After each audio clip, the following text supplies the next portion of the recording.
rarely are we going to find one solution to every problem. And in this case, this tree got knocked over by the storm. The stump is halfway out already, so I think I'm just going to pull this one with our backhoe. But then this one here, this one's been sitting here for a while, and I don't want to pull it out because I don't want to damage the other roots. But I do want to get rid of the stump, so I'm going to use the stump grinder on this one.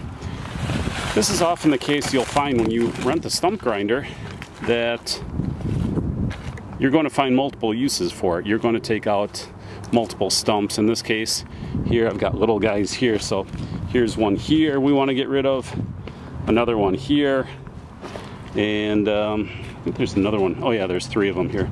So there's one right here, here, and here. And these little ones, I mean, the stump grinder is going to just make quick work of those things. They're going to be ground up super fast. So anyhow, sit back, enjoy, and we'll get all these stumps out of here.